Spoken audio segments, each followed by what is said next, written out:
नमस्कार. संजय गांधी निराधार अनुदान योजनेतील लाभार्थ्यांसाठी महाराष्ट्र शासनाच्या माध्यमातून सगळ्यात मोठी अपडेट आलेली आहे. एक नवीन निर्णय घेण्यात आलेला आहे. हा निर्णय दिव्यांग सक्षमीकरण विभागांच्या लाभार्थ्यांना सुद्धा लागू असणार आहे.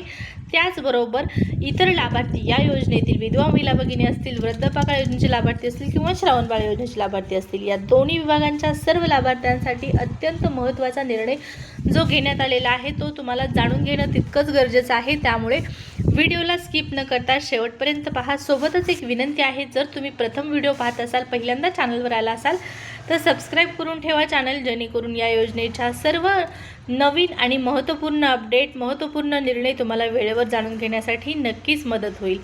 सुरुवात करूया अपडेटला. त्याचबरोबर या ठिकाणी जुलै ऑगस्ट हप्ता वितरणासंदर्भात सुद्धा माहिती आहे. व्हिडिओ फक्त स्किप करू नका. तर स्क्रीनवरती पाहू शकता, सामान्य प्रशासन विभागाअंतर्गत एक नवीन परिपत्र किंवा निर्णय जो आहे तो जारी केलेला आहे आणि हा निर्णय 29 जुलै रोजीचा आहे.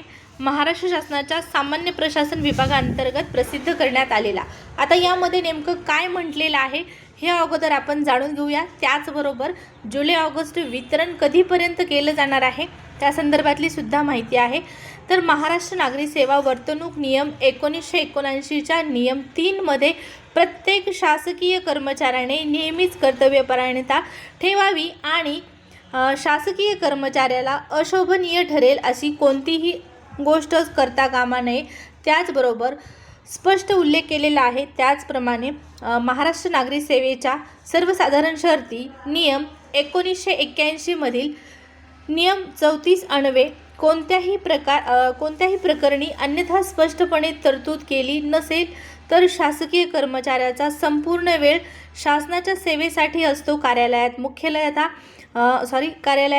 मुख्यालयात अनुपस्थित राहण्याकरता वरिष्ठ अधिकाऱ्यांची परवानगी घेणं आवश्यक आहे.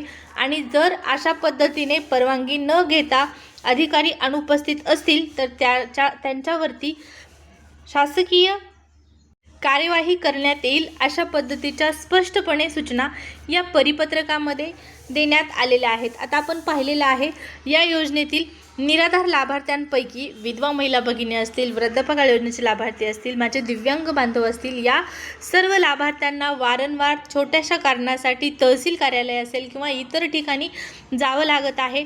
आता आपण उदाहरण घेऊया हयातीच्या दाखल्याचं. बऱ्याच लाभार्थ्यांना या हयातीच्या दाखल्यासंदर्भात प्रॉब्लेम येत आहे. हयातीचा दाखला काढण्यासाठी वारंवार चक्रा माराव्या लागत आहेत. ज्या ठिकाणी तुम्ही जाता त्या ठिकाणचे अधिकारी उपस्थित नसतात आणि जर अशा पद्धतीने तो अधिकारी जर परवानगी न घेता अनुपस्थित राहिलेला असेल तर मात्र त्या अधिकाऱ्यावर शासकीय या ठिकाणी कार्यवाही करण्यात येणार अशा पद्धतीची या परिपत्रकाच्या माध्यमातून स्पष्टपणे माहिती दिलेली आहे. या योजनेमध्ये बऱ्याच लाभार्थ्यांना वारंवार काही छोट्या कारणांसाठी तहसील कार्यालय इतर ठिकाणी जावं लागत आहे, चक्रा माराव्या लागत आहेत.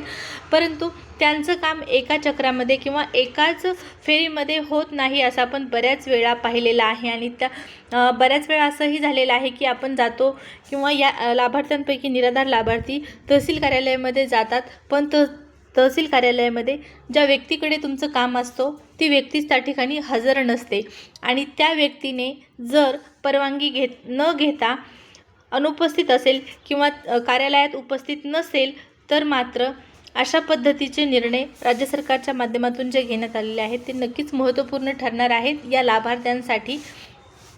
कारण त्यांचं काम एकाच वेळेस व्हायला पाहिजे. त्यांना वारंवार चक्रा मारायला किंवा फेऱ्या मारायला परवडत नाही. आर्थिक आणि शारीरिकदृष्ट्या सुद्धा लक्षात घेण्यासारखी ही गोष्ट आहे. त्यामुळे अशा पद्धतीच्या निर्णयाचं नक्कीच स्वागत झालं पाहिजे. आता हे तर झालं राज्य शासनाच्या माध्यमातून सामान्य प्रशासन विभागाअंतर्गत घेण्यात आलेला निर्णय. हा निर्णय सर्व लाभार्थ्यांना लागू असणार आहे. आता पहा, तुमचा मेन आणि महत्त्वाचा मुद्दा म्हणजे तुम्हाला काय इतर मुद्द्यांशी काही घेणं देणं नसतं बऱ्याच लाभार्थ्यांना. तसं न करता तुम्हाला सर्व निर्णय, सर्व गोष्टी माहीत असणं तितकंच गरजेचं आहे. हे सुद्धा जाणून घ्या. जुलै ऑगस्ट वितरण हा सगळ्यात महत्त्वाचा मुद्दा आहे, हे तर मान्य आहे. परंतु त्याबरोबरच प्रशासनाच्या माध्यमातून घेण्यात आलेले वेगवेगळे निर्णयसुद्धा जाणून घेणं तितकंच तुमच्यासाठी महत्त्वाचं असणार आहे.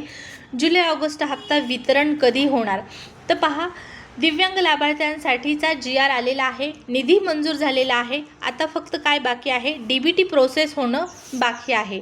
आणि इतर लाभार्थ्यांसंदर्भात शासन निर्णय आलेला नाही, पोर्टलवर तारीखसुद्धा जारी झालेली नाही.